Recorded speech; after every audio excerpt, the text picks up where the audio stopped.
silence the Sadducees.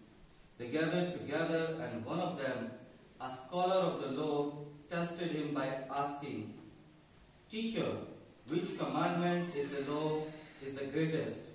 He said to him, "You shall love the Lord your God with all your heart, with all your soul, and with all your mind. This is the greatest and the first commandment, and the second is like it. You shall love your neighbor as yourself. The whole law and the prophets depend on these two commandments." The Gospel of the Lord. Praise to you, Lord Jesus Christ. Dear sisters and brothers in Christ, after a long journey of parables, riddle, and questions, now we have reached to a point to encounter God through the law of instruction and obligation. The Gospel reading is the climax, essence of the law and heart of the Old Testament, and it is the center of the teaching of Jesus. Our response to the scribe's question was actually fulfilling the Old Testament. The first part of Jesus' response was found in the book of Deuteronomy, which is the 5th book of the Torah. God told Moses to instruct the Israelites, "Hear, O Israel, the Lord is our God, the Lord is Ahad, is alone." This instruction is known as Shema, because listening or hearing in the Hebrew language is called Shema.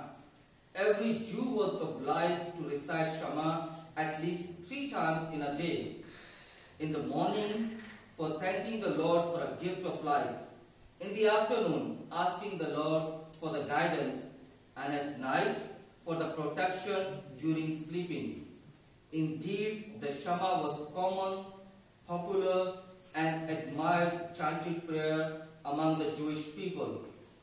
I believe you are interested to learn in Hebrew how to sing Shema. So I will sing for you and join me. Shema Israel Adonai Elohim Adonai Elohim. Please join with me. Shema Israel Adonai Elohim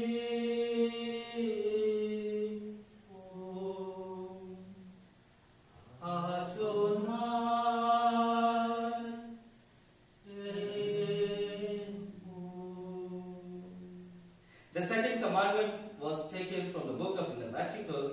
If you carefully read the book of Leviticus, you will find that the second part of the greatest commandment is not an instruction or commandment, but it is obligation. Because the book of Leviticus is a book of rituals, feasts, and obligations.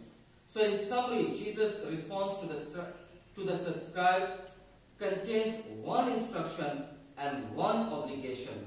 The instruction was converted by another 613 semi-instructions or simple rules, so that the Israelites may know the Lord is Ahad, means is alone.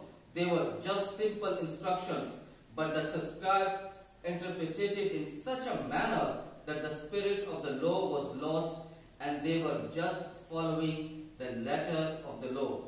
I believe even today we can still find people like that around us who just wanted to win the debate by saying, "Where it is written in the Bible?" Or, "What verse or chapter I can find what you are saying?" If we are thinking like that, I think we have lost the meaning of the Shema, because Christ did not send us in the world to win the debate or argument, but He has sent us in the world to win the soul by our words and deeds, while loving the Lord with our mind, our heart, and with our strength. we are allowing the divine grace to penetrate in us. When we are blessed with the divine grace of God, we are ready to win the soul, and the first soul to win is the soul of our neighbor. And this is the second part of the great commandment. Most of the time we think our neighbor is the one who stays in the same village or next to our house. But a basic question remains there. Who is my first neighbor? My grandfather, may his soul rest in peace, taught me through a Persian proverb, Pehle Khesha, Phir Darwesha. Literally, it can be translated, charity begins at home, which means our first neighbor is our family member, our father, mother, sister, our helper, yaya, driver, which means we do not need to go out to find our neighbor, but we can begin the Christian charity and Shema at home. Whatever we will be practicing in our basic unit of society, that is family, to love our God with all our mind, with all our heart, and with all our soul, to accept and do charity towards our neighbor in the family. We will bring that to the bigger family, and that is to our neighbor who is next to our house, in our village, in our barangay, in our town, in our city, in our country, and in our parish community. Therefore, the call of Shema is to love our God with all our mind, heart, and strength. And this we can do by 3 ways. First, to love God with all our mind, heart, and strength means to carry the cross. And if you follow the sign of cross, you can see that how we are following the Shema. Oh God, I love you with all my mind. I love you with all my heart. And I love you with all my strength. And this, by doing the sign of cross, we are observing the Shema. While observing the Shema and loving our neighbor, we can become the followers of Jesus. And that is the second point of today's possible way to love our God. To love our neighbor is not easy, especially in our current situation. We are already bored while staying all the time at home, taking online classes and doing online shopping. We feel that we do not have much things to share with others. But we are overlooking the need of our neighbor, who can be our sister, brother, mother, father, and house helpers. We might do not have anything to share and do not need anything, but might be our neighbor is in need of sharing something to us, or might be he is in need of help or guidance. We must not forget that the Good Samaritan did not look his need in or comfort, but he offered the oil, wine, donkey, and money to help his neighbor.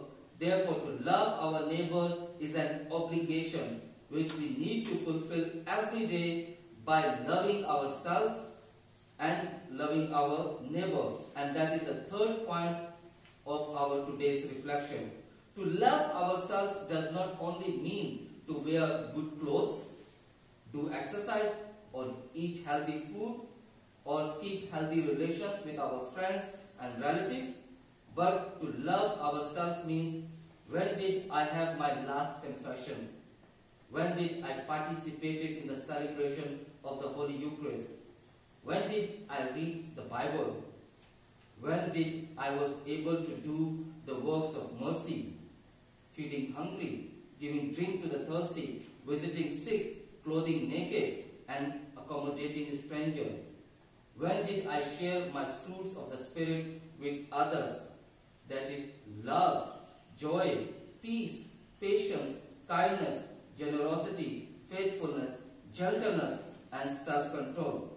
Let us never forget that by loving ourselves, we are loving our neighbor. And by loving our neighbor, we are loving our God with all our mind, heart, and soul. May Mary, the Mother of Jesus, and and our mother intercede for us to follow the instruction and observe the Shema as divine instruction and to live it as a divine obligation.